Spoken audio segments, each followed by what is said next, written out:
करें। मनोज शर्मा हमारे सहयोगी फोन लाइन पर मौजूद है। मनोज, जो आज कार्रवाई होनी है, कार्यसूची में फ्लोर टेस्ट का एजेंडा ही नहीं है, तो अब सबकी नजरें सुप्रीम कोर्ट पर होने वाली सुनवाई पर टिकी हुई हैं।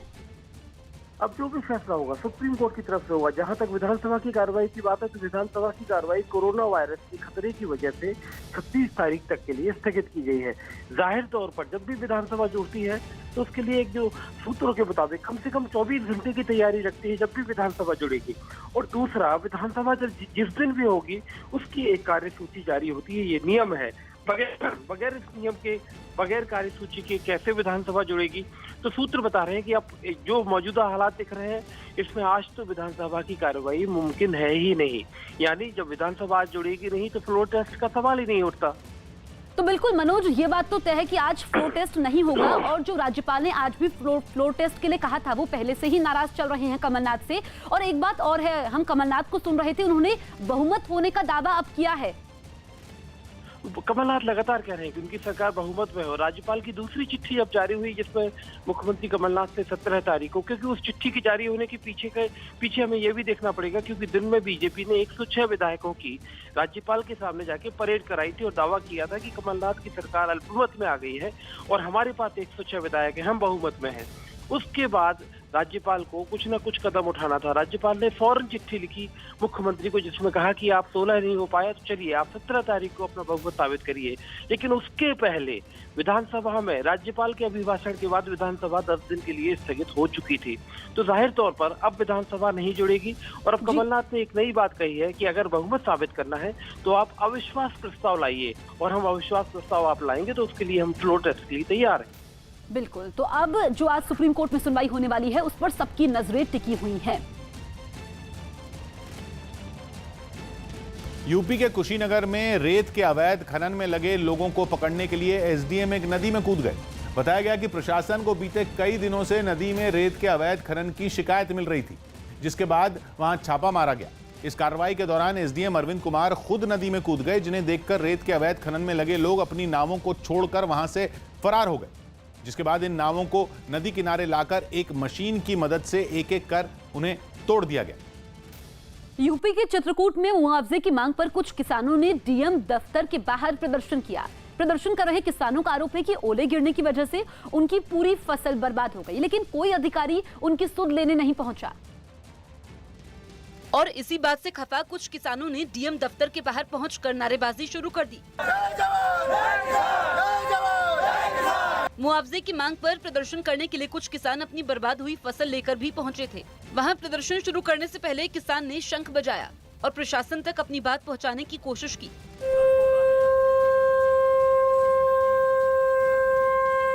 किसानों ने बताया कि अगर जल्द उनकी बात नहीं सुनी गई तो उनके सामने भुखमरी की नौबत आ जाएगी। बैंकों से लोन लिए हैं, सब खेती कार्य करते हैं, अब वो कहाँ से भर पाएंगे? अब जा रहे मजदूरी करेंगे, अब कुछ दिन बाद बैंकों का जो कर्जा है उसको मांगने लिया जाएंगे, कहाँ देंगे जब कुछ हुआ ही नहीं है। इटली में लॉकडाउन के बीच लोग अलग अलग तरीके से एक दूसरे का हौसला बढ़ाते नजर आए। इटली में कोरोना वायरस की वजह से करीब 1,500 लोगों की मौत हो चुकी है, जबकि 25,000 से भी ज्यादा लोग वायरस की चपेट में हैं। लेकिन इस आपदा के बावजूद वहां के लोग एक दूसरे का हौसला बढ़ाते दिखे। लॉकडाउन की वजह से घरों में कैद लोग अपनी बालकनी में खड़े होकर एक दूसरे की हिम्मत बढ़ाते नजर आए। मकानों में कैद लोगों ने एक दूसरे के लिए गाना गाया, जबकि कुछ लोग खाली बर्तन बजाकर उनका साथ देते दिखे। ज्यादातर लोगों ने अपनी बालकनी में इटली का झंडा लगा रखा था, जबकि कई बच्चों ने पेंटिंग के जरिए एक दूसरे का हौसला बढ़ाया।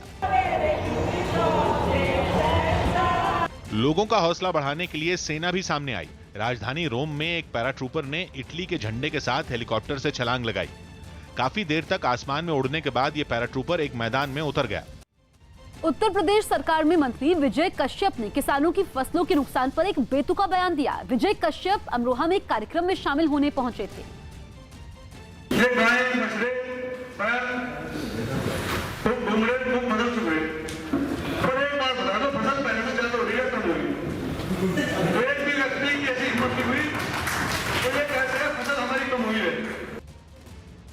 निर्भया केस में चारों दोषियों की फांसी का रास्ता साफ हुआ तो 3 दोषियों ने आईसीजे यानी इंटरनेशनल कोर्ट ऑफ जस्टिस में गुहार लगा दी।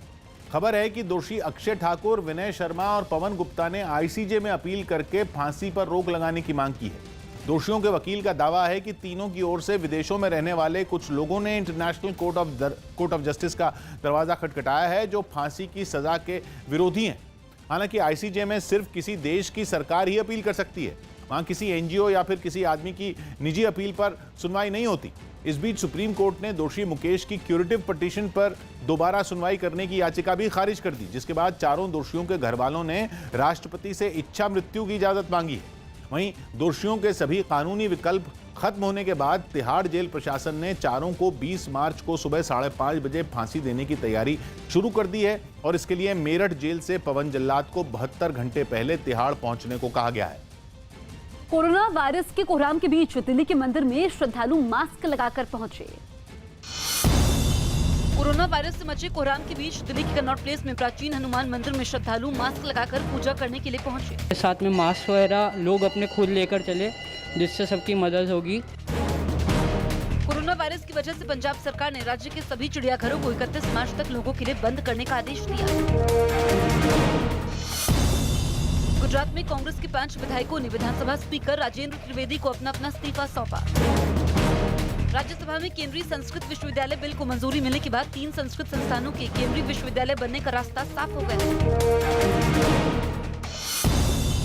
पीएम मोदी वीडियो कॉन्फ्रेंसिंग के जरिए शेख मुजीबुर रहमान की 100वीं जयंती पर होने वाले कार्यक्रम में हिस्सा लेंगे। कोरोना वायरस की वजह से उन्हें बांग्लादेश का दौरा रद्द करना पड़ा था। राष्ट्रपति ने सुप्रीम कोर्ट के पूर्व मुख्य न्यायाधीश रंजन गोगोई को राज्यसभा के लिए मनोनीत किया। पश्चिम बंगाल के हुगली में एक आदमी 500 रुपए लीटर गोमूत्र और 500 रुपए किलो गोबर बेच रहा है। गौशाला चलाने वाले इस आदमी का दावा है कि गोमूत्र और गोबर से कोरोना वायरस का इलाज हो सकता है और इसलिए उसने सड़क किनारे ही दुकान भी लगा दी।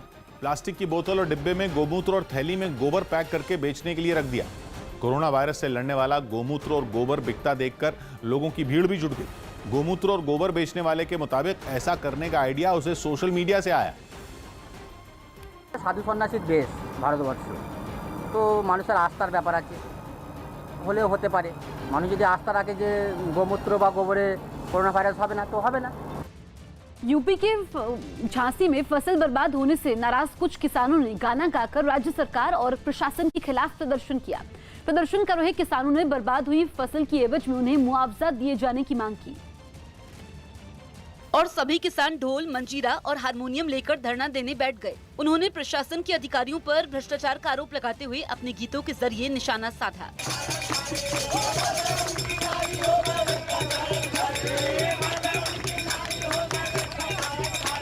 प्रदर्शन में कुछ किसान झूमते भी नजर आए। प्रदर्शन कर रहे किसानों ने बताया कि राज्य सरकार से गुहार लगाने के बाद भी उनकी मांगों पर ध्यान नहीं दिया गया, इसलिए उन्होंने प्रदर्शन का ये तरीका चुना। ये संदेश देने के लिए कि हम हार थक के भागेंगे नहीं, बहुत एनर्जी है हम में, हम जब तक डटे रहेंगे जब तक आखिरी सांस है। हैदराबाद में एक गाड़ी ने सड़क से गुजर रहे मोटरसाइकिल सवार को जोरदार टक्कर मार दी। हादसा तब हुआ जब कार का ड्राइवर बिना देखे ही चौराहा पार करने लगा और उसने वहां से गुजर रहे एक मोटरसाइकिल सवार को जोरदार टक्कर मार दी। इससे पहले वो कार एक चौराहे की तरफ बढ़ती नजर आई, लेकिन जैसे ही वो सड़क के बीच में पहुंची, वहां से गुजर रही एक तेज रफ्तार मोटरसाइकिल उसकी चपेट में आ गई। जोरदार टक्कर की वजह से मोटरसाइकिल सवार हवा में उछल गया। गाड़ी की रफ्तार इतनी तेज थी कि वो टक्कर के बाद भी नहीं रुकी और मोटरसाइकिल को घसीटते हुए आगे बढ़ती रही। हादसे के बाद आसपास मौजूद लोग तेजी से भागकर घायल आदमी के पास पहुंचे और उसे उठाने की कोशिश करने लगे। इस दौरान कार का ड्राइवर भी वहां पहुंचा और मोटरसाइकिल सवार की मदद करने लगा। बाद में उसे अस्पताल ले जाया गया, जहां उसकी हालत खतरे से बाहर बताई गई। यूपी के गोंडा में छात्रों के 2 गुटों में हिंसक झड़प हो गई। दोनों के बीच विवाद इतना बढ़ गया कि एक गुट ने दूसरे गुट के 2 लड़कों पर फायरिंग कर दी, जिसके बाद इलाके में हड़कंप मच गया। दिन दहाड़े हुई इस घटना के बाद मौके पर लोगों की भीड़ जमा हो गई, जिसकी वजह से हाईवे पर जैम लग गया। इन सबके बीच गोली लगने से घायल हुए दोनों लड़कों को एम्बुलेंस से अस्पताल ले जाया गया। एक में पेट में लगी है, वो गंभीर है, लखनऊ रिफर कर रहे हैं। और दूसरे को कहाँ लगी है? हाथ में लगी है, 3 गोली हाथ में लगी है। घटना वाली जगह से पुलिस ने दोनों गुटों के लड़कों की 3 मोटरसाइकिलों को अपने कब्जे में लिया। पुलिस ने इस मामले में 2 आरोपियों को पकड़ने का दावा किया। पेपर देके ये छात्र लोग जा रहे थे, तो इनमें आपस में कहासुनी हुई और इन्होंने इसमें आप गोलीबारी हुई। घायल छात्रों की हालत को देखते हुए उन्हें लखनऊ के अस्पताल में रेफर किया गया। भारत में कोरोना वायरस के मामले बढ़ने से देश भर में मास्क और सैनिटाइजर की मांग काफी तेजी से बढ़ गई। इस खतरे से बचने के लिए साफ सफाई के साथ ही लोगों को मास्क और सैनिटाइजर के इस्तेमाल की सलाह दी गई। और यही वजह रही कि मास्क और सैनिटाइजर खरीदने के लिए दिल्ली की दुकानों पर सुबह से ही भीड़ दिखी। दिल्ली के आरएमएल अस्पताल के बाहर हैं, एक केमिस्ट शॉप के बाहर हम मौजूद हैं और यहाँ पर देखिए सुबह सुबह जो लोग पहुँचे हैं वो सैनिटाइजर खरीद रहे हैं और मास्क खरीद रहे हैं। लेकिन राजधानी में मास्क की मांग इतनी ज्यादा बढ़ गई कि कुछ दुकानों पर इसका स्टॉक ही खत्म हो गया, जिसके बाद कई लोगों को खाली हाथ लौटना पड़ा। ये बताइए, मास्क है अभी? नहीं सर, काफी दिनों से हमारे पास मास्क नहीं आ रहे, सैनिटाइजर है। यूपी के बांदा में बीजेपी कार्यकर्ताओं ने थाने का घेराव कर नारेबाजी की। आरोप है कि पुलिस कांस्टेबल ने गाड़ियों की चेकिंग के समय बीजेपी के जिला अध्यक्ष के बेटे को थप्पड़ मार दिया। और इस बात से नाराज बीजेपी के कार्यकर्ता थाने पहुंच गए और पुलिस पर मारपीट करने का आरोप लगाते हुए नारेबाजी करने लगे। कार्यकर्ताओं की भीड़ और गुस्से को देखते हुए वहां पर बड़ी संख्या में पुलिस बल को तैनात किया गया। पुलिस के कई अधिकारी नारेबाजी कर रहे लोगों को शांत करवाने की कोशिश करते नजर आए, लेकिन बीजेपी के कार्यकर्ता आरोपी कांस्टेबल के खिलाफ कार्रवाई की मांग पर अड़े रहे। चेकिंग के दौरान जो बातचीत होनी चाहिए वो ना होकर के उसने मारपीट की, तो ये गलत बात है और उसके खिलाफ कार्रवाई होनी चाहिए। बीजेपी के लोगों को शांत न होता देख कुछ पुलिस वाले उन्हें खदेड़ते नजर आए। वहीं बांदा के एसएसपी ने पूरे मामले की जांच होने के बाद कार्रवाई का भरोसा दिया। बहुत सारी कार्रवाई होगी या जो भी हुई है इस संबंध में जो भी होगा प्रॉपर कार्रवाई होगा, प्रॉपर एक्शन होगा। कोरोना वायरस के खतरे के बीच केरल के कोच्चि इंटरनेशनल एयरपोर्ट पर जुटी भीड़ की घटना ने कई सवाल खड़े कर दिए। जिला प्रशासन, एयरपोर्ट अथॉरिटी और पुलिस की तरफ से ये सख्त आदेश थे कि एयरपोर्ट के पास भीड़ जमा नहीं होगी, लेकिन एक दिन पहले इन सभी आदेशों की धज्जियां उड़ा दी गई। जिसके लिए reality show big boss Malayalam season 2 के प्रतियोगी रजित कुमार को जिम्मेदार माना जा रहा है, क्योंकि उनके स्वागत के लिए ही एयरपोर्ट पर 1000 से ज्यादा लोग जमा हुए। ये जानते हुए भी कि कोरोना वायरस के खतरे को देखते हुए वहां प्रशासन ने भीड़ इकट्ठा होने पर रोक लगाई हुई है। पुलिस के तो हाथ पांव फूल गए। रजित कुमार जब एयरपोर्ट से बाहर निकले तो लोग झूमने लगे, नारेबाजी भी होने लगी। एयरपोर्ट पर भी लोगों की भीड़ बढ़ती चली गई। हालात तब और बिगड़ गए जब एयरपोर्ट से बाहर आने के बाद उन्होंने रोड शो किया। कोरोना वायरस के खतरे के बीच कोच्चि एयरपोर्ट के बाहर हुए इस रोड शो ने कई सवाल खड़े कर दिए। और इस घटना को प्रशासन ने नियमों का उल्लंघन माना और 79 लोगों के खिलाफ केस दर्ज कर लिया। इनमें रजित कुमार पर भी भीड़ इकट्ठा करने के आरोप लग रहे हैं। क्योंकि एयरपोर्ट पहुंचने से पहले और एयरपोर्ट पहुंचने के बाद उन्होंने कई बार फेसबुक लाइव किया। इससे लोगों को उनके कोच्चि एयरपोर्ट आने की खबर मिली और वहां भीड़ बढ़ती चली गई। कोच्चि एयरपोर्ट की घटना के वीडियो सोशल मीडिया और टिकटॉक पर वायरल हुए तो पुलिस और जिला प्रशासन की भी फजीहत होनी शुरू हो गई। प्रशासन निशाने पर आया तो एर्नाकुलम के जिला अधिकारी एयरपोर्ट पर पहुंच गए। उन्होंने फेसबुक पर एक पोस्ट लिखते हुए घटना को शर्मनाक बताया और 79 लोगों के खिलाफ केस दर्ज करने की जानकारी दी। जयपुर के सवाई मानसिंह अस्पताल में भर्ती कोरोना वायरस के 3 मरीज ठीक हो गए। डॉक्टरों ने बताया कि इन मरीजों को वो दवा दी गई जो स्वाइन फ्लू, मलेरिया और HIV पॉजिटिव मरीजों को दी जाती है। इसकी जानकारी राजस्थान के अतिरिक्त मुख्य सचिव ने भी दी। HIV के जो इंसर्ट्स हैं वो कुछ कॉमन है। इससे तात्पर्य ये है कि जो मॉलिक्यूलर स्ट्रक्चर है कोरोना वायरस का वो HIV से कुछ हद तक सिमिलर है। तो उन्होंने HIV ड्रग्स का कॉकटेल ट्राई किया, 2 ड्रग्स का, और ऐसा लग रहा है कि वो काम कर रहा है क्योंकि तीनों ही मरीज उससे ठीक हो गए हैं। इस बीच RBI गवर्नर शक्तिकांत दास ने आशंका जाहिर की कि कोरोना वायरस की वजह से देश में आर्थिक सुस्ती आ सकती है। Of the pandemic could operate through a slowdown in the domestic economic growth, and it would obviously be a result of a side of a synchronized slowdown in global growth. Yes bank के ग्राहकों के लिए अच्छी खबर है। Reserve bank के आदेश के मुताबिक ग्राहकों पर लगी सभी बंदिशें 18 मार्च को हटा ली जाएंगी। येस बैंक के पुनर्गठन से जुड़ी सरकार की योजना के नोटिफिकेशन के बाद RBI ने इसका ऐलान किया। योजना के मुताबिक येस बैंक में सबसे बड़ा निवेश करने वाला स्टेट बैंक ऑफ इंडिया अगले 3 साल तक बैंक में अपनी 26% हिस्सेदारी बेच नहीं पाएगा। येस बैंक के बाकी निवेशक भी अपनी कुल हिस्सेदारी का 75% हिस्सा अगले 3 साल तक बेच नहीं पाएंगे। येस बैंक के पुनर्गठन से जुड़ी इस खबर का असर बाजार में भी दिखा और बाजार में भारी गिरावट के बावजूद येस बैंक के स्टॉक में तेजी बनी रही। बाजार बंद होने के वक्त येस बैंक के शेयर की कीमत 37 रुपए के पार चली गई। पूरे दिन में शेयर ने करीब 45% की छलांग लगाई। येस बैंक पर पाबंदी लगाने के साथ रिजर्व बैंक ने येस बैंक के बोर्ड को बर्खास्त कर दिया था और कामकाज संभालने के लिए एडमिनिस्ट्रेटर नियुक्त किया था, लेकिन 26 मार्च से नया बोर्ड अपना कामकाज पूरी तरह संभाल लेगा। On Wednesday, 18th March at 6 p.m., the moratorium gets lifted. And the new board, as you would be aware from the notification, the new board will assume its position and the administrator will, office of the administrator will cease to exist on 26th of March. दुनिया भर में corona virus का कोहराम जारी है। Corona virus की वजह से मरने वालों की संख्या 7,000 के पार पहुंच चुकी है। दुनिया भर में 1,75,000 से ज्यादा लोग इस वायरस की चपेट में हैं।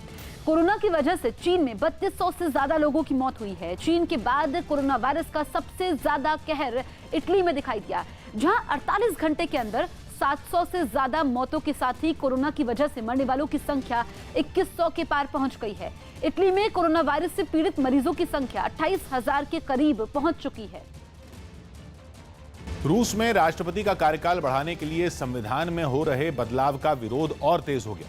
राजधानी मॉस्को में एक बार फिर कुछ लोगों ने सड़क पर उतरकर प्रदर्शन किया, जिसकी जानकारी मिलते ही सुरक्षा बल के जवान वहां पहुंचे और प्रदर्शन कर रहे लोगों को खदेड़ दिया। इस दौरान कई लोगों को हिरासत में ले लिया गया, जिन्हें एक गाड़ी में बैठाकर वहां से दूर ले जाया गया। साथ ही इलाके में सुरक्षा और कड़ी कर दी गई।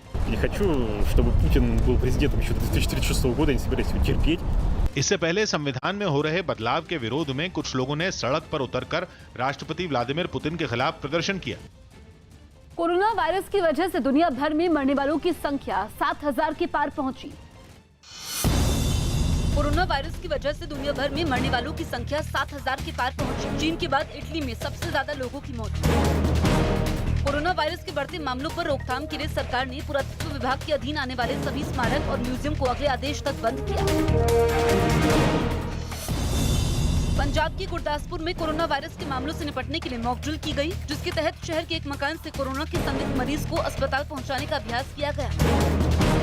कोरोना वायरस पर मचे कोहराम की वजह से मुंबई में सभी धार्मिक स्थलों पर 31 मार्च तक भीड़ इकट्ठा होने वाले कार्यक्रम करने पर पाबंदी लगाई गई।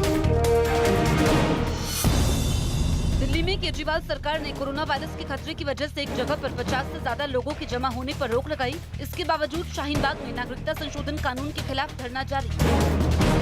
तेलंगाना में एक और मरीज की जांच रिपोर्ट पॉजिटिव आने के बाद कोरोना वायरस के मामलों की संख्या 4 हो गई। इजरायल में 11 साल बाद प्रधानमंत्री बेंजामिन नेतन्याहू के हाथ से सत्ता फिसलती दिख रही है। इजरायल के राष्ट्रपति ने वहां ब्लू एंड व्हाइट पार्टी के नेता बेनी गैंट्स को सरकार बनाने का न्योता दिया है, जिसके बाद इजरायल में पहली बार अरब समर्थकों की पार्टी के साथ गठबंधन की सरकार बनने का रास्ता साफ हो गया, जिन्होंने नेतन्याहू को सत्ता से दूर रखने के लिए ब्लू एंड व्हाइट पार्टी की अगुवाई में सरकार को समर्थन देने का ऐलान किया था।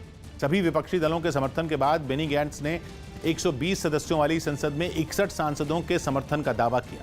हालांकि बेंजामिन नेतन्याहू ने बेनी गैंट्स को अरब समर्थक पार्टियों से दूर रखने के लिए अपने साथ आने की पेशकश की थी और ये भी कहा था कि वो उनके साथ 2-2 साल के लिए सत्ता का बंटवारा करने के लिए तैयार हैं, जिसके तहत पहले 2 साल बेंजामिन और बाद के 2 साल गैंट्स प्रधानमंत्री बन सकते हैं। लेकिन गैंट्स ने ये पेशकश ठुकरा दी थी, जिसके बाद राष्ट्रपति ने उनको सरकार बनाने का न्योता दिया और इसके लिए 6 हफ्ते का समय दिया। कोरोना वायरस की रोकथाम के लिए स्वास्थ्य मंत्रालय ने एक और एडवाइजरी जारी की, जिसमें देश भर में जिम, सिनेमाघर, स्कूल और कॉलेजों को 31 मार्च तक बंद रखने के लिए कहा गया। इसके साथ ही यूरोपियन यूनियन, ब्रिटेन और तुर्की के किसी भी नागरिक के भारत आने पर पूरी तरह से रोक लगा दी गई। वहीं स्वास्थ्य मंत्रालय ने 24 घंटे काम करने वाला एक टोल फ्री हेल्पलाइन नंबर 1075 भी जारी किया। सरकार ने कोरोना की रोकथाम के लिए एएसआई के अधीन आने वाले सभी म्यूजियम और स्मारक 31 मार्च तक बंद करने का आदेश जारी किया। वहीं पीएम मोदी ने ट्वीट कर लोगों से कोरोना वायरस से निपटने के लिए सुझाव मांगे हैं। हरियाणा के पंचकुला में शराब की एक दुकान में घुसकर कुछ बदमाशों ने मारपीट की और 2 लाख रुपए लूट कर ले गए। जिस वक्त दुकान में लूट की वारदात हुई, उस समय वहां 2 शराब कारोबारी मौजूद थे, जिन्हें बुरी तरह पीटा गया। इस घटना का एक वीडियो भी सामने आया, जिसमें साफ दिखा कि 5 बदमाश शराब की इस दुकान में घुसे, जिनमें 2 ने वहां मौजूद शराब कारोबारियों को डंडों से पीटना शुरू कर दिया। बदमाशों ने इन शराब कारोबारियों की इतनी पिटाई की कि एक कारोबारी वहीं जमीन पर बेहोश होकर गिर गया। इस बीच एक बदमाश ने कैश बॉक्स में रखे कैश को निकाल लिया और बाकी बदमाश दुकान के दूसरे हिस्से में चले गए। कैश निकालने के बाद भी उस बदमाश ने दुकान में रखे सामान से शराब कारोबारियों पर फिर हमला किया और सभी बदमाश वहां से भाग गए।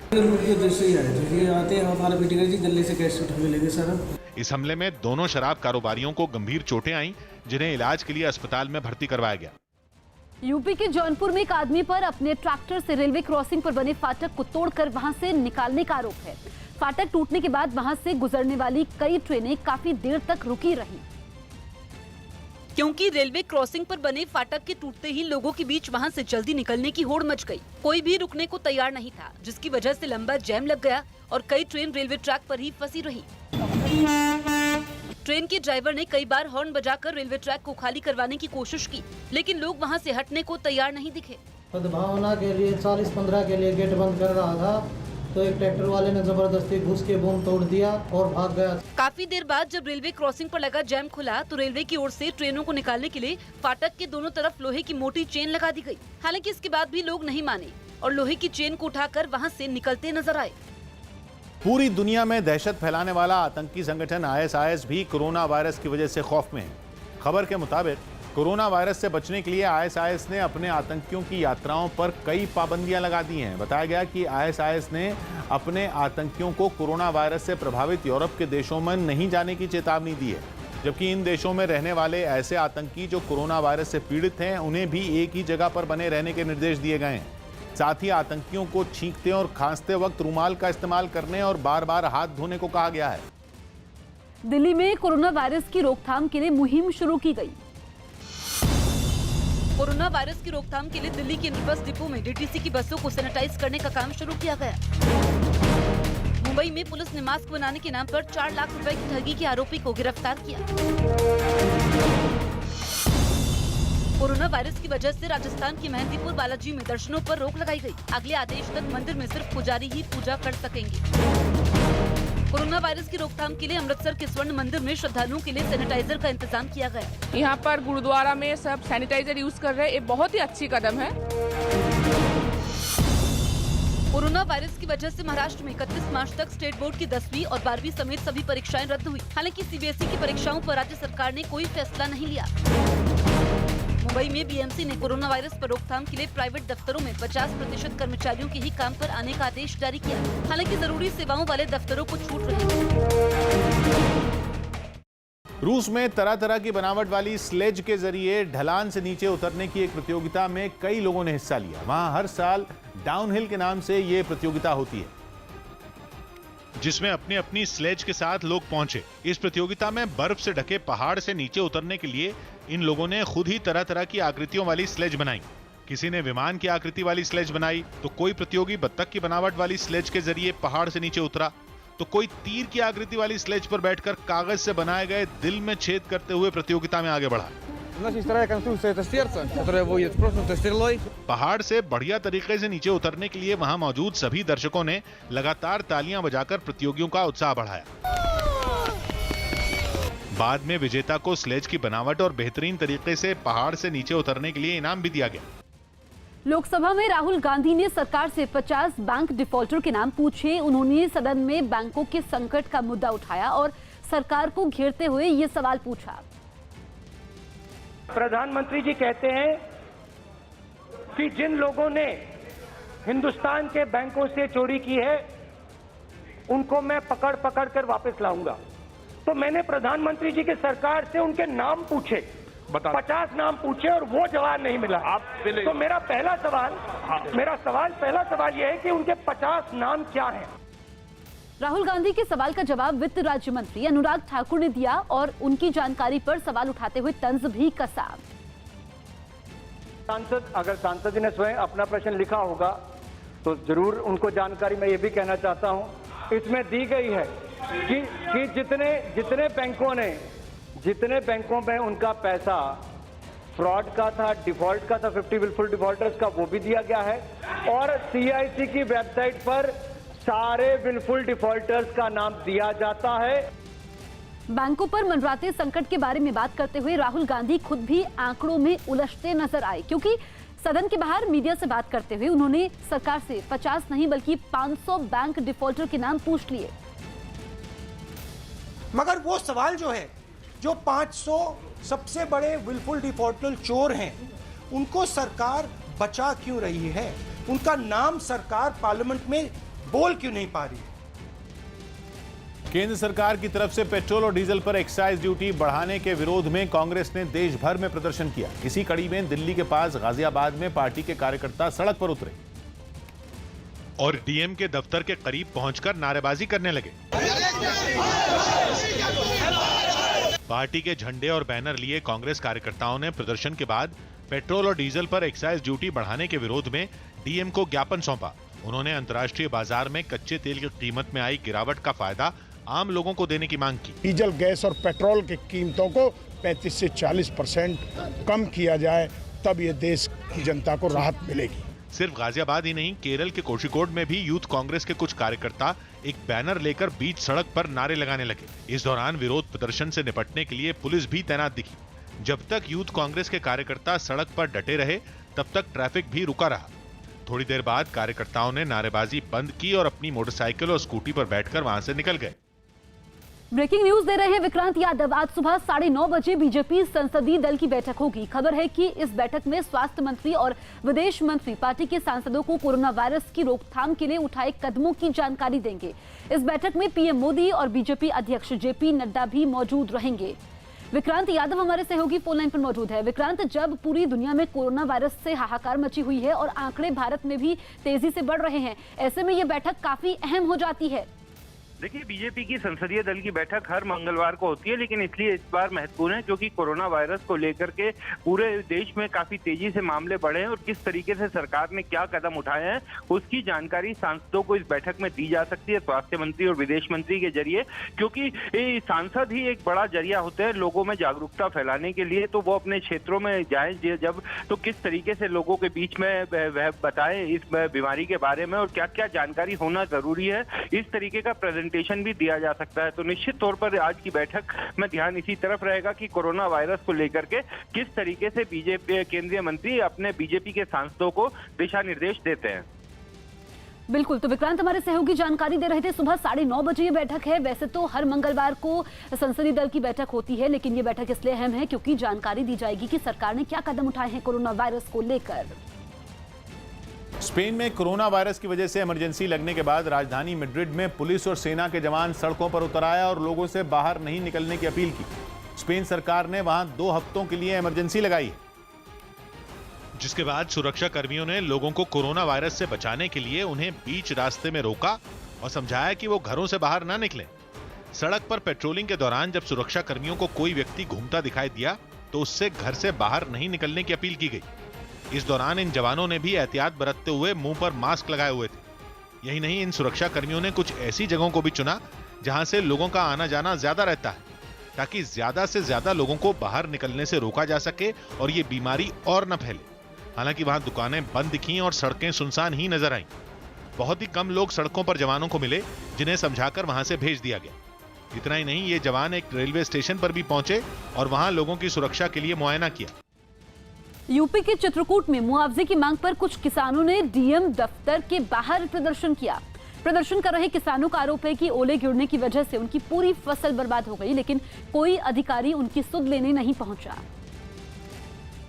और इसी बात से खफा कुछ किसानों ने डीएम दफ्तर के बाहर पहुंचकर नारेबाजी शुरू कर दी।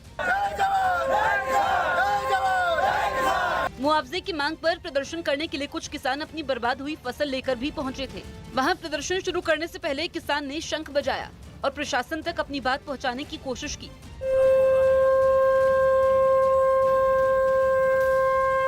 किसानों ने बताया कि अगर जल्द उनकी बात नहीं सुनी गई तो उनके सामने भुखमरी की नौबत आ जाएगी। बैंकों से लोन लिए हैं, सब खेती कार्य करते हैं, अब कहाँ से भर पाएंगे? अब जा रहे मजदूरी करेंगे, अब कुछ दिन बाद बैंकों का जो कर्जा उसको मांगने के लिए जाएंगे, कहाँ देंगे जब कुछ हुआ ही नहीं है।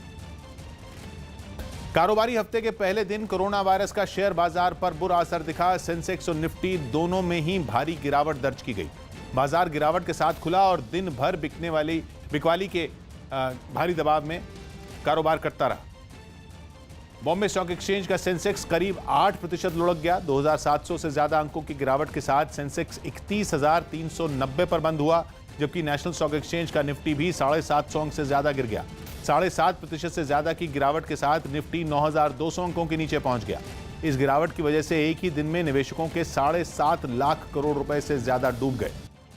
कोरोना वायरस के कोहराम के बीच दिल्ली के मंदिर में श्रद्धालु मास्क लगाकर पहुंचे। कोरोना वायरस से मचे कोहराम के बीच दिल्ली के कनॉट प्लेस में प्राचीन हनुमान मंदिर में श्रद्धालु मास्क लगाकर पूजा करने के लिए पहुंचे। साथ में मास्क वगैरह लोग अपने खुद लेकर चले, जिससे सबकी मदद होगी। कोरोना वायरस की वजह से पंजाब सरकार ने राज्य के सभी चिड़ियाघरों को 31 मार्च तक लोगों के लिए बंद करने का आदेश दिया।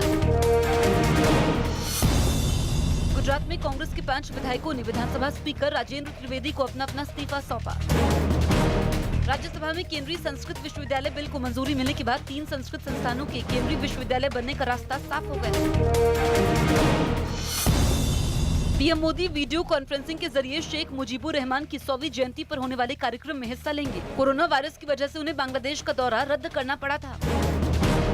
राष्ट्रपति ने सुप्रीम कोर्ट के पूर्व मुख्य न्यायाधीश रंजन गोगोई को राज्यसभा के लिए मनोनीत किया। चीन की एक कंपनी ने एक ऐसी मशीन तैयार की है जो शरीर के बाहर से ही नसों को स्कैन कर उनका पता लगा सकेगी। कोरोना वायरस से लड़ाई के दौरान इस मशीन से काफी मदद मिलने की उम्मीद है, क्योंकि इंफ्रारेड कैमरे से लैस ये मशीन नसों को आसानी से स्कैन कर लेती है। ट्रायल के दौरान कुछ लोग इस मशीन का इस्तेमाल करते दिखे। मशीन से एक मरीज की हथेली को स्कैन करते ही उसकी नसें साफ नजर आने लगी। कुछ दूसरे मरीजों पर भी मशीन का ट्रायल किया गया। 静脉血液的血红蛋白，它对这个红外光它有吸收作用。 अस्पताल में मौजूद स्टाफ एक मरीज को इस मशीन की मदद से सिरिंज लगाता दिखा। सही जानकारी होने की वजह से सिरिंज को मरीज की नस में आसानी से डाल दिया गया। कंपनी ने ट्रायल में इस मशीन के पूरी तरह कामयाब होने का दावा किया, जिसके बाद इसे कई और अस्पतालों में भी मुहैया कराया जाएगा। यूपी के झांसी में फसल बर्बाद होने से नाराज कुछ किसानों ने गाना गाकर राज्य सरकार और प्रशासन के खिलाफ प्रदर्शन किया। प्रदर्शन कर रहे किसानों ने बर्बाद हुई फसल की एवज में उन्हें मुआवजा दिए जाने की मांग की और सभी किसान ढोल, मंजीरा और हारमोनियम लेकर धरना देने बैठ गए। उन्होंने प्रशासन के अधिकारियों पर भ्रष्टाचार का आरोप लगाते हुए अपने गीतों के जरिए निशाना साधा।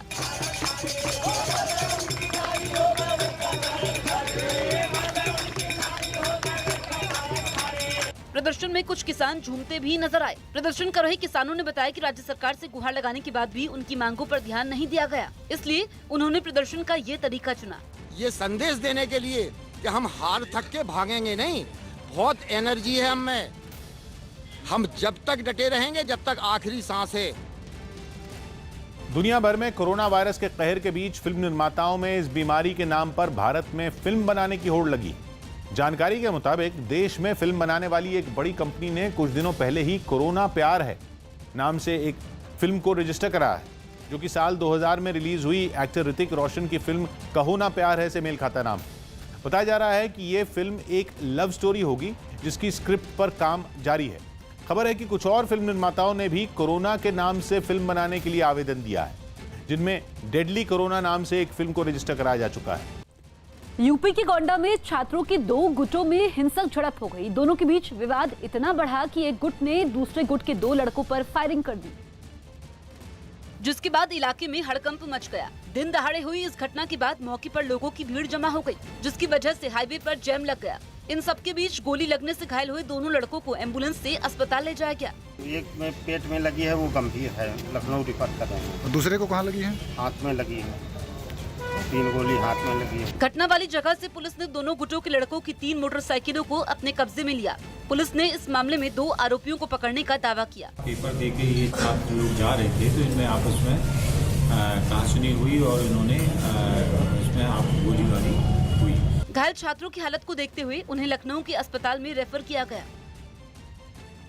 देश भर में कोरोना वायरस के बढ़ते मामलों के बीच केंद्र सरकार ने अस्पतालों में भर्ती मरीजों के लिए डिस्चार्ज पॉलिसी बनाई है। जानकारी के मुताबिक 24 घंटे में 2 टेस्ट नेगेटिव पाए जाने पर ही मरीजों को अस्पताल से छुट्टी मिलेगी। साथ ही मरीज के खून का सैंपल लेने के साथ चेस्ट रेडियोग्राफी भी की जाएगी, जिसके जरिए यह पता लगाया जा सकेगा कि मरीज को सांस लेने में तकलीफ तो नहीं है। पॉलिसी के मुताबिक किसी मरीज में कोरोना वायरस के लक्षण मिलने पर उसे 14 दिन निगरानी में रखा जाएगा। वहीं दिल्ली के मुख्यमंत्री अरविंद केजरीवाल ने 50 से ज्यादा लोगों के एक जगह इकट्ठा होने पर रोक लगा दी और इस नियम के शाहीन बाग में भी लागू होने का दावा किया। शाहीन बाग के लोगों को भी हटाने की अपील कर रहे हैं, आप हटाने की कोशिश की जाए। सभी के ऊपर ये लागू है, तो सभी को चाहे वो प्रोटेस्ट हो चाहे कोई भी हो उसको उसके ऊपर ये लागू होगा। छत्तीसगढ़ में मुठभेड़ के समय 2 इनामी नक्सली गिरफ्तार किए गए। छत्तीसगढ़ के दंतेवाड़ा में पुलिस ने एक मुठभेड़ में 2 नक्सलियों को गिरफ्तार किया, जिनके पास से भारी संख्या में हथियार बरामद किए गए। मध्य प्रदेश में जारी सियासी संकट के बीच सीएम कमलनाथ ने कांग्रेस प्रवक्ता शोभा ओझा को मध्य प्रदेश महिला आयोग का अध्यक्ष नियुक्त किया। यूपी के नोएडा में एक चलती कार में अचानक आग लगने से अफरा तफरी मच गई। कार में बैठे लोगों ने वक्त रहते बाहर निकलकर जान बचाई। छत्तीसगढ़ के बलरामपुर में नदी के बीच फंसी महिला को करीब 24 घंटे बाद सुरक्षित बाहर निकाला गया। यूपी के बलरामपुर में कोरोना वायरस की वजह से नेपाल की सीमा पर निगरानी बढ़ाई गई।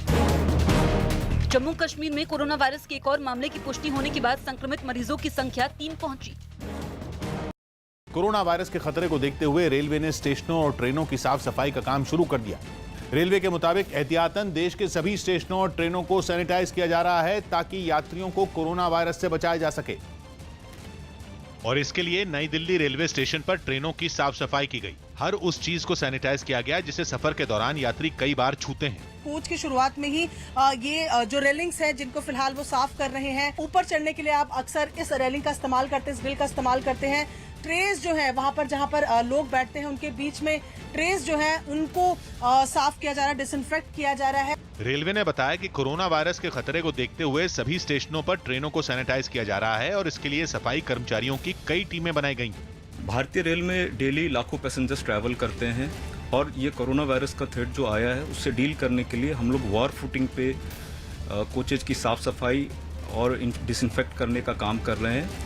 ट्रेनों के अलावा स्टेशन पर भी कर्मचारियों को रेलिंग, सीढ़ियों और दूसरी चीजों को साफ करते देखा गया। रेलवे में सिर्फ कोच के अंदर ही नहीं बल्कि पूरे प्लेटफॉर्म को भी सैनिटाइज किया जा रहा है। ये तस्वीरें आप देख रहे हैं, सबसे पहले वो रेलिंग जिसको छू कर लोग सबसे ज्यादा निकलते हैं उनको सैनिटाइज किया जा रहा है। वहीं दिल्ली की तरह मुंबई में भी कोरोना वायरस से निपटने के लिए ट्रेनों की लगातार सफाई की जा रही है। मुंबई और उसके आसपास के जिलों में रोजाना 3000 लोकल ट्रेनें दौड़ती हैं। ऐसे में रेलवे ने इन सभी ट्रेनों को सैनिटाइज करने का फैसला किया है। इसके लिए सफाई कर्मचारियों को काम में लगाया गया है। ट्रेनों की सीटें, खिड़कियां, हैंडल, रेलिंग और सामान रखने के लिए लगे रैक को भी सैनिटाइज किया जा रहा है ताकि कोरोना वायरस को फैलने से रोका जा सके। जिस तरह की भीड़ जो है वो लोकल ट्रेनों में होती है उसमें कोरोना वायरस को फैलने से रोका जाए, इसलिए तमाम जो साफ सफाई का जो अभियान है वो रेलवे के द्वारा युद्ध स्तर पर जो है यहाँ पर चलाया जा रहा है और इसी तरह से हर लोकल ट्रेन को साफ सुथरा किया जा रहा है ताकि जो है कोरोना वायरस से निपटा जा सके। रेलवे ने ट्रेनों को सैनिटाइज करने के अलावा स्टेशनों पर हेल्प डेस्क भी बनाए हैं। पश्चिम रेलवे ने तो ऐलान किया है कि विदेश से आए लोगों को ट्रेनों में यात्रा करने के लिए पहले मेडिकल जांच करानी होगी, जिसके लिए नई दिल्ली रेलवे स्टेशन पर कई हेल्प डेस्क बनाए गए हैं। अगर यात्रियों को लगता है कि उनकी तबीयत खराब है तो वो इन हेल्प डेस्क पर जा सकते हैं। स्टेशन पे प्लेटफॉर्मों पर इस तरह के हेल्प डेस्क बनाए गए जहां पर जो भी पैसेंजर आए जो थोड़ा सा सिक फील करे, लगे कि इसकी तबीयत ठीक नहीं है, दुरुस्त नहीं है, तो वो यहाँ आकर के इस हेल्प डेस्क पर अपनी टेम्परेचर को मेजर करा सकता है। इसके अलावा स्टेशन पर बने वेटिंग रूम में भी रेलवे की तरफ से कई तरह के इंतजाम किए गए हैं ताकि कोरोना वायरस के खतरे से निपटा जा सके। यहाँ पर आप देख सकते हैं कि ये काउंटर है जहाँ से आप पर्ची कटाते हैं अंदर जाने के लिए और यहाँ ये सैनिटाइजर रखा हुआ है। इसका मकसद ये है कि जो लोग यहाँ पर आए सबसे पहले वो जब पर्ची लें तो अपने हाथों को सैनिटाइज करने के बाद ही अंदर जाए। रेलवे ने यात्रियों से अपील की है कि वो जरूरी होने पर ही ट्रेनों में यात्रा करें। हालांकि इस अपील का असर कम ही हो रहा है क्योंकि स्टेशनों पर अब भी भीड़ लगातार दिख रही है। कोरोना वायरस को फैलने से रोकने के लिए चंडीगढ़ से कोलकाता तक सभी सरकारी बसों को सैनिटाइज करने का काम तेज कर दिया गया। चंडीगढ़ में अपने रूट पर हर एक चक्कर के बाद बसों को डिपो में लाकर धोया जा रहा है और उसके बाद चंडीगढ़ ट्रांसपोर्ट अंडरटेकिंग के अधिकारी अपनी निगरानी में बसों की सीट से लेकर फर्श तक पर सोडियम हाइपोक्लोराइड नाम के केमिकल का छिड़काव करवा रहे हैं। बस के अंदर सीट जो हैं उन पर भी केमिकल का स्प्रे किया जा रहा है, केमिकल से साफ किया जा रहा है और कोशिश की जा रही है कि किसी भी तरह से कोरोना वायरस का जो संक्रमण है उसके फैलने का खतरा ना बन सके और इसके लिए तमाम एहतियात किए जा रहे हैं। कंटिन्यू 4 दिन से लगातार चल रहा है। सारी बसें जितनी भी डिपो से बाहर जाती हैं सभी को प्रॉपर इनको सैनिटाइज करके ही भेजा जाता है रूट को। वहीं कोलकाता में भी सरकारी बसों के हर कोने में केमिकल का छिड़काव किया जा रहा है। हर यात्रा के बाद यहाँ पर डिपो में लौटने वाली बसों को सैनिटाइज किया जा रहा है, बसों को बाहर से धोया जा रहा है, अंदर से धोया जा रहा है। इसके साथ ही यहाँ पर ये जो केमिकल्स हैं इनका छिड़काव किया जा रहा है, हैंडल से लेकर के और बस के दरवाजे तक सभी धोए और पोछे जा रहे हैं। जो ड्राइवर कंडक्टर सभी मास्क हाँ सभी पहनते हैं और जितने भी बस है सब में स्प्रे करने का हम लोग को ऑर्डर मिला है। कोरोना वायरस से लड़ने के लिए सरकार ने कुछ अहम फैसले लिए। इन फैसलों में कुछ देशों से लोगों के भारत आने पर रोक लगाई गई। इनमें यूरोपियन यूनियन, यूके, तुर्की और यूरोपियन फ्री ट्रेड एसोसिएशन से किसी भी नागरिक के भारत आने पर पूरी तरह रोक लगा दी गई। ये रोक 18 मार्च शाम 5:30 बजे से लागू होगी और 31 मार्च तक जारी रहेगी। इसके अलावा संयुक्त अरब अमीरात, कतर, ओमान और कुवैत से आने वाले या इन देशों से होते हुए भारत पहुंचने वाले सभी लोगों को 14 दिन तक निगरानी में रखा जाएगा। स्वास्थ्य मंत्रालय ने देश भर की सरकारों को कुछ अहम सुझाव भी दिए हैं, जिनके तहत सभी जिम, सिनेमाघरों, स्कूलों और कॉलेजों को बंद रखने को कहा गया है। साथ ही ये भी सुझाव दिया गया है कि जहां भी संभव हो देश भर में कर्मचारियों को घर से काम करने की सुविधा दी जाए। Important measures include closure of all educational institutions, schools, universities, etc., gyms, museums, cultural and social centers, swimming pools and theaters. Students should be advised to stay at home. Online education to be promoted. Non-essential travel should be avoided. इस बीच प्रधानमंत्री नरेंद्र मोदी ने corona virus से लड़ने के लिए कोविड-19 solution challenge नाम की एक प्रतियोगिता शुरू की है। इससे जुड़ा ट्वीट कर प्रधानमंत्री ने लोगों से तकनीक आधारित सुझाव भेजने को कहा है। ऐसे सुझाव जिनके जरिए कोरोना वायरस को फैलने से रोका जा सके। सबसे अच्छा सुझाव भेजने वाले के लिए 1 लाख रुपए का इनाम भी रखा गया है। अमेरिका के सिएटल में कोरोना वायरस से बचाने के लिए तैयार किए गए टीके का परीक्षण इंसानों पर शुरू करने का दावा किया गया। कोरोना वायरस के बचाने के लिए टीका तैयार करने का दावा करने वाली अमेरिका की संस्था US national institute of health ने एक बयान जारी कर इसकी जानकारी दी। बताया गया कि 18 से 55 साल की उम्र वाले 45 वॉलंटियर पर करीब 6 हफ्ते तक इस टीके का परीक्षण होगा, जिनमें पहले वॉलंटियर पर आज टीके का परीक्षण शुरू होगा। यूपी के बांदा में बीजेपी कार्यकर्ताओं ने थाने का घेराव कर नारेबाजी की। आरोप है कि एक पुलिस कांस्टेबल ने गाड़ियों की चेकिंग के समय बीजेपी के जिला अध्यक्ष के बेटे को थप्पड़ मार दिया और इस बात से नाराज बीजेपी के कार्यकर्ता थाने पहुंच गए और पुलिस पर मारपीट करने का आरोप लगाते हुए नारेबाजी करने लगे। कार्यकर्ताओं की भीड़ और गुस्से को देखते हुए वहां पर बड़ी संख्या में पुलिस बल को तैनात किया गया। पुलिस के कई अधिकारी नारेबाजी कर रहे लोगों को शांत करवाने की कोशिश करते नजर आए, लेकिन बीजेपी के कार्यकर्ता आरोपी कांस्टेबल के खिलाफ कार्रवाई की मांग पर अड़े रहे। चेकिंग के दौरान जो बातचीत होनी चाहिए वो ना होकर के उसने मारपीट की, तो ये गलत बात है और उसके खिलाफ कार्रवाई होनी चाहिए। बीजेपी के लोगों को शांत न होता देख कुछ पुलिस वाले उन्हें खदेड़ते नजर आए। वहीं बांदा के एसएसपी ने पूरे मामले की जांच होने के बाद कार्रवाई का भरोसा दिया। बहुत सारी कार्रवाई होगी या जो भी हुई है इस संबंध में जो भी होगा प्रॉपर कार्रवाई होगा, प्रॉपर एक्शन होगा।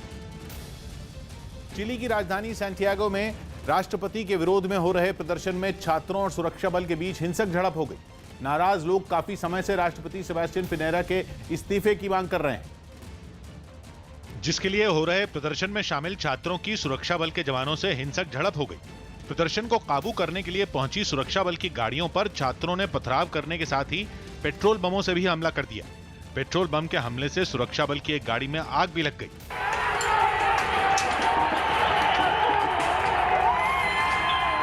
हालात बिगड़ते देख सुरक्षा बल की गाड़ियां पीछे हटने लगीं, लेकिन प्रदर्शन में शामिल लोग शांत नहीं हुए और लगातार पथराव करते रहे, जिसके बाद सुरक्षा बल के जवानों ने पानी की बौछार कर इन प्रदर्शनकारियों को रोकने की कोशिश की, जबकि एक गाड़ी से आंसू गैस भी छोड़ी गई।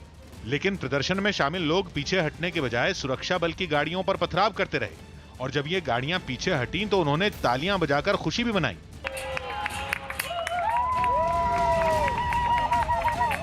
हिंसक झड़प की वजह से एक सड़क पर इतना धुआं हो गया कि दिखाई देना भी मुश्किल हो गया, लेकिन इसके बाद भी प्रदर्शनकारी सड़क पर डटे रहे। जयपुर के सवाई मानसिंह अस्पताल में भर्ती कोरोना वायरस के 3 मरीज ठीक हो गए। डॉक्टरों ने बताया कि इन मरीजों को वो दवा दी गई जो स्वाइन फ्लू, मलेरिया और HIV पॉजिटिव मरीजों को दी जाती है। इसकी जानकारी राजस्थान के अतिरिक्त मुख्य सचिव ने भी दी। HIV के जो इंसर्ट्स हैं वो कुछ कॉमन है। इससे तात्पर्य ये है कि जो मॉलिक्यूलर स्ट्रक्चर है कोरोना वायरस का वो HIV से कुछ हद तक सिमिलर है। तो उन्होंने HIV ड्रग्स का कॉकटेल ट्राई किया, 2 ड्रग्स का, और ऐसा लग रहा है कि वो काम कर रहा है क्योंकि तीनों ही मरीज उससे ठीक हो गए हैं। इस बीच RBI गवर्नर शक्तिकांत दास ने आशंका जाहिर की कि कोरोना वायरस की वजह से देश में आर्थिक सुस्ती आ सकती है। Of the pandemic could operate through a slowdown in the domestic economic growth, and it would obviously be a result of a side of a synchronized slowdown in global growth. UP के मथुरा में Delhi Agra highway पर एक चलते truck में अचानक भीषण आग लग गई। माना जा रहा है कि शॉर्ट सर्किट की वजह से ट्रक के इंजन में आग लगी, जिसने कुछ ही देर में ट्रक के अगले हिस्से को अपनी चपेट में ले लिया। ट्रक से आग की ऊंची ऊंची लपटें निकलने लगीं, जबकि आसमान में काले धुएं का गुबार उठता नजर आया, जिसके बाद कुछ लोग एक पाइप के जरिए आग बुझाने में जुट गए, जबकि 2 लोग प्लास्टिक की बाल्टियों से आग पर पानी फेंकने लगे। लेकिन ट्रक में लगी आग पर काबू पाना आसान नहीं था। धीरे धीरे ये आग ट्रक के पिछले हिस्से में भी फैल गई, जिसके बाद एक आदमी ट्रक पर चढ़ा और उसमें रखा सामान नीचे फेंकने लगा। बच जाएगा माल, बच जाएगा, फेंको। आग लगने की जानकारी के कुछ देर बाद वहां पहुंचे दमकल कर्मियों ने किसी तरह आग बुझा दी। कोरोना वायरस की वजह से दुनिया भर में मरने वालों की संख्या 7,000 के पार पहुंची। कोरोना वायरस की वजह से दुनिया भर में मरने वालों की संख्या 7,000 के पार पहुंची। चीन के बाद इटली में सबसे ज्यादा लोगों की मौत। कोरोना वायरस के बढ़ते मामलों पर रोकथाम के लिए सरकार ने पुरातत्व विभाग के अधीन आने वाले सभी स्मारक और म्यूजियम को अगले आदेश तक बंद किया। पंजाब के गुरदासपुर में कोरोना वायरस के मामलों से निपटने के लिए मॉक ड्रिल की गई, जिसके तहत शहर के एक मकान से कोरोना के संदिग्ध मरीज को अस्पताल पहुंचाने का अभ्यास किया गया। कोरोना वायरस पर मचे कोहराम की वजह से मुंबई में सभी धार्मिक स्थलों पर 31 मार्च तक भीड़ इकट्ठा होने वाले कार्यक्रम करने पर पाबंदी लगाई गई।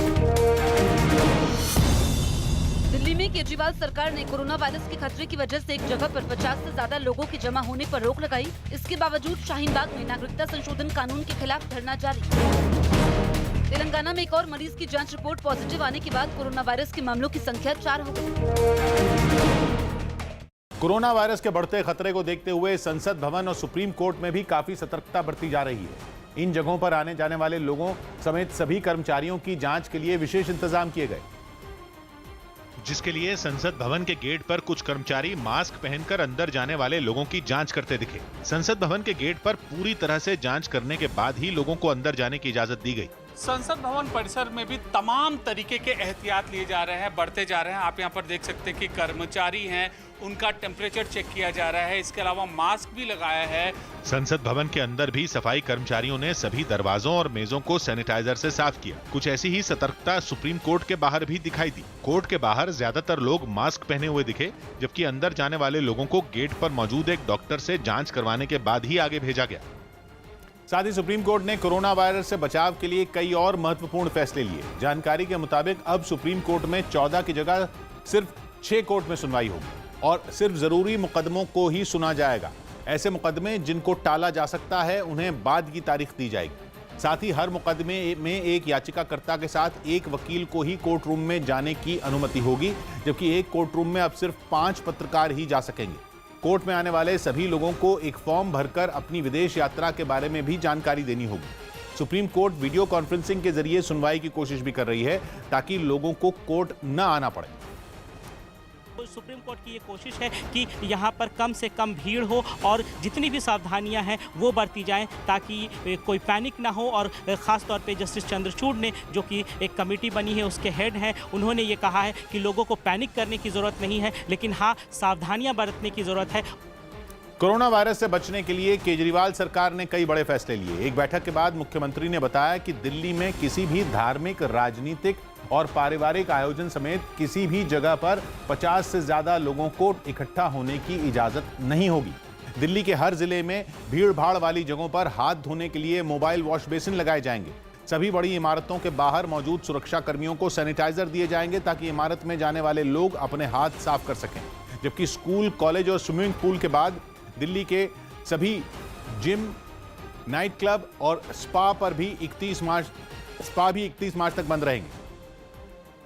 Religious, social, family, political, cultural ऐसे कोई भी गैदरिंग अलाउ नहीं की जाएगी 50 से ज़्यादा। अभी इसमें शादी को एक्सक्लूड किया गया है, लेकिन हमारी अपील है सबसे कि अगर हो सके तो शादी की डेट्स को पोस्टपोन कर दें। दुनिया भर में कोरोना वायरस का कोहराम जारी है। कोरोना वायरस की वजह से मरने वालों की संख्या 7,000 के पार पहुंच चुकी है। दुनिया भर में 1,75,000 से ज्यादा लोग इस वायरस की चपेट में हैं। कोरोना की वजह से चीन में 3200 से ज्यादा लोगों की मौत हो चुकी है। चीन के बाद कोरोना वायरस का सबसे ज्यादा कहर इटली में दिखाई दिया, जहां 48 घंटे के अंदर 700 से ज्यादा मौतों के साथ ही कोरोना की वजह से मरने वालों की संख्या 2100 के पार पहुंच गई। इटली में कोरोना वायरस से पीड़ित मरीजों की संख्या 28,000 के करीब पहुंच चुकी है। अफ्रीकी देश नाइजीरिया के लागोस शहर में एक धमाके में 17 लोग मारे गए। बताया गया कि धमाका एक गैस प्लांट में हुआ। एक दिन पहले हुए इस धमाके में करीब 50 इमारतें भी तबाह हो गईं, जिसकी वजह से सैकड़ों लोग बेघर हो गए। हादसे की जगह पर आग की लपटों के साथ आसमान में काले धुएं का गुबार उठने लगा और इस खतरनाक मंजर को रिकॉर्ड करने के लिए लोग अपने फोन में वीडियो बनाते दिखे। धमाका इतना जोरदार था कि पूरा इलाका खंडहर में बदल गया। कई बहुमंजिला इमारतें मलबे में तब्दील हो गईं और हादसे की जगह पर खड़ी गाड़ियां जलकर राख हो गईं। When I heard an explosion, what I saw was unbelievable. लोगों ने बताया कि गैस पाइपलाइन में धमाके की आवाज कई किलोमीटर दूर तक सुनाई दी। इस वजह से मौके पर सैकड़ों लोगों की भीड़ जुट गई, जिन्होंने राहत कर्मियों की मदद भी की। इस दौरान मौके पर फायर ब्रिगेड आग को बुझाने में घंटों तक मशक्कत करती नजर आई। इसके अलावा पुलिस, बॉम्ब स्क्वाड और सेना के जवान भी वहां तैनात दिखे। दिल्ली में कोरोना वायरस की रोकथाम के लिए मुहिम शुरू की गई। कोरोना वायरस की रोकथाम के लिए दिल्ली के बस डिपो में डीटीसी की बसों को सैनिटाइज करने का काम शुरू किया गया। मुंबई में पुलिस ने मास्क बनाने के नाम पर 4 लाख रुपए की ठगी के आरोपी को गिरफ्तार किया। कोरोना वायरस की वजह से राजस्थान के मेहंदीपुर बालाजी में दर्शनों पर रोक लगाई गई। अगले आदेश तक मंदिर में सिर्फ पुजारी ही पूजा कर सकेंगे। कोरोना वायरस की रोकथाम के लिए अमृतसर के स्वर्ण मंदिर में श्रद्धालुओं के लिए सैनिटाइजर का इंतजाम किया गया। यहाँ पर गुरुद्वारा में सब सैनिटाइजर यूज कर रहे हैं, ये बहुत ही अच्छी कदम है।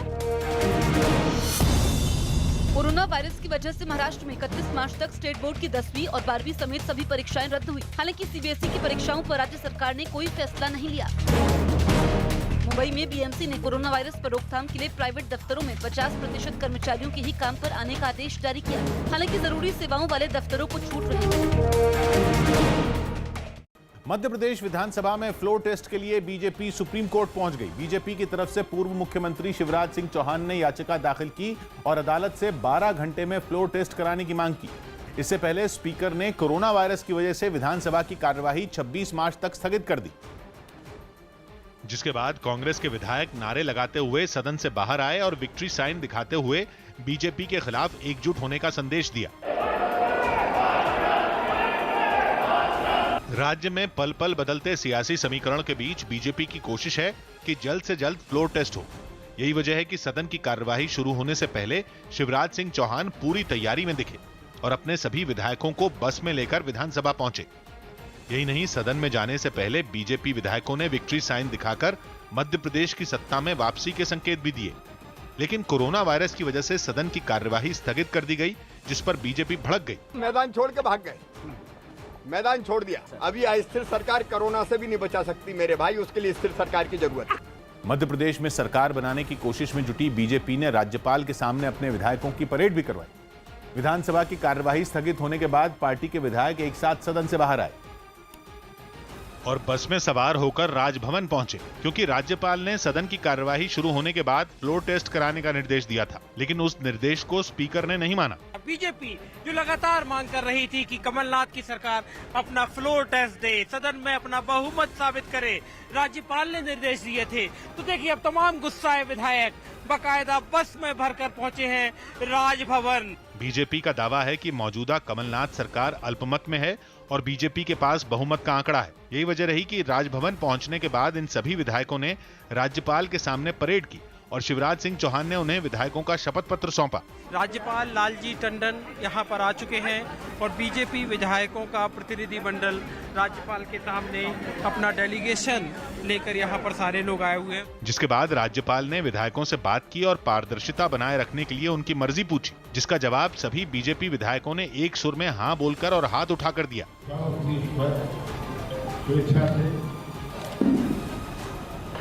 यहाँ पर आए हैं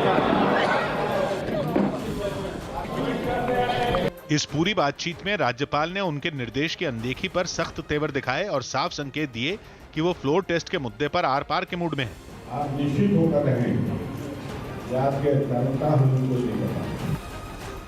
बीजेपी विधायकों की परेड के बाद राज्यपाल लालजी टंडन ने सीएम कमलनाथ को भी चिट्ठी लिखी और 24 घंटे में फ्लोर टेस्ट करवाने के निर्देश दिए। इस मामले में राज्यपाल 2 दिन पहले ही एक्शन में आ गए थे और उन्होंने सीएम को चिट्ठी लिखकर राज्यपाल के अभिभाषण के बाद फ्लोर टेस्ट कराने का निर्देश दिया था, लेकिन सदन के पहले दिन के काम की लिस्ट में फ्लोर टेस्ट को शामिल नहीं किया गया। यहां तक कि राज्यपाल का अभिभाषण 1 मिनट के अंदर ही खत्म कर दिया गया। खबर तो यह भी है कि यह पहले ही तय हो गया था कि कोरोना वायरस की वजह से सदन की कार्यवाही स्थगित कर दी जाएगी। इस बीच बीजेपी नेता अरविंद भदौरिया ने कांग्रेस पर विधायकों की खरीद फरोख्त का आरोप भी लगाया। लेकिन हमारे विधायक ईमानदार हैं, 1 नंबर खड़े हैं, कोशिश कर चुके हैं, 10 पे कोशिश किया, सबने मना किया है। कोरोना वायरस की रोकथाम के स्वास्थ्य मंत्रालय ने एक एडवाइजरी जारी की है जिसमें देश भर में जिम, सिनेमाघर, स्कूल और कॉलेजों को 31 मार्च तक बंद रखने के लिए कहा गया। इसके साथ ही यूरोपियन यूनियन, ब्रिटेन और तुर्की के किसी भी नागरिक के भारत आने पर पूरी तरह से रोक लगा दी गई है। वहीं स्वास्थ्य मंत्रालय ने 24 घंटे काम करने वाला एक टोल फ्री हेल्पलाइन नंबर 1075 जारी किया है।